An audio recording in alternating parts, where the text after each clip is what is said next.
வணக்கம். இந்த vlog Friday morning, இன்றைக்கி மார்னிங் எடுத்த விலாக் தான். இன்றைக்கி வந்து புதினா சாதம், ஆனால் புதினா தொக்கு வந்து வேறு மாதிரி பண்ணியிருக்கேன். ஃபஸ்ட்டு கடுகும் வெந்தயமும் வறுத்துக்கிறேன். கடுகு வெடிக்கிற அளவுக்கு வறுக்கணும். வெந்தயம் வந்து நல்லா கலர் மாறி ரெட் கலர்லாம் வரணும். அதை எடுத்து மிக்ஸி ஜாருக்கு மாற்றிட்டு எண்ணெய் ஊற்றிட்டு புதினாவை வந்து க்ளீன் பண்ணி வாஷ் பண்ணி வச்சுருக்கேன். கொஞ்சம் நல்லா தண்ணி வடிகட்டினோடனே எடுத்து இப்போ கடாயில் போடணும். இது வந்து நல்லா தண்ணி ட்ரை ஆனதுக்கப்புறம் போடணும்.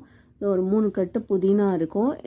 இப்போது மிக்ஸி ஜாரில் மாற்றின வெந்தயமும் கடுகையும் வந்து அரைச்சி எடுத்து வச்சுக்கிறேன்.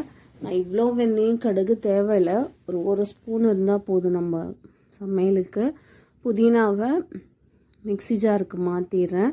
இப்போ புதினாவை வந்து நல்லா ரொம்ப சாஃப்டாக அரைக்கணும் அப்படி கிடையாது, கொஞ்சம் குறைன்னு அரைக்கணும்.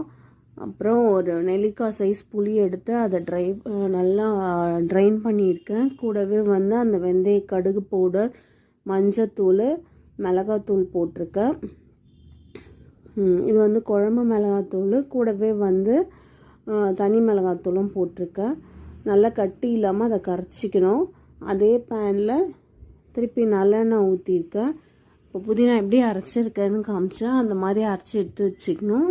நல்லெண்ணெயில் கடுகு சீரகமும் போட்டு பூண்டு நல்லா தட்டி பூண்டு போடணும். போட்டு நம்ம கரைச்சி வச்சுருக்க லிக்விடையும் எடுத்து இதில் ஊற்றி நல்லா கொதிக்க வச்சுருங்க. ஒரு 5 to 10 minutes கொதிக்கட்டும்.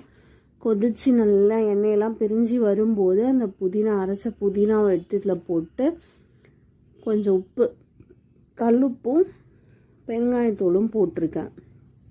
நல்லா கொதிக்கணும்.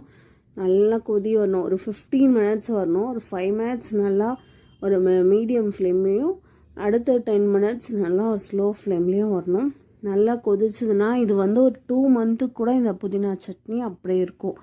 இது வந்து நம்ம இட்லிக்கு யூஸ் பண்ணிக்கலாம், சாதத்துக்கும் யூஸ் பண்ணிக்கலாம். இப்போ பாருங்கள், கடாயில் கொஞ்சம் இருந்தது, அதுலேயே சாதம் மிக்ஸ் பண்ணி சாப்பிட்டா செம்ம டேஸ்ட்டு. நீங்கள் ட்ரை பண்ணி பார்த்துட்டு சொல்லுங்கள்.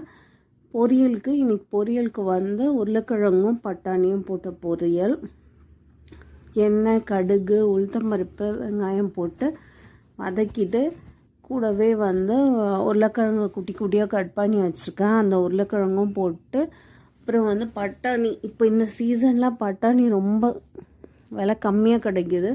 ஸோ பட்டாணியும் இதில் ஆட் பண்ணியிருக்கேன். பட்டாணி போட்டு மஞ்சத்தூள்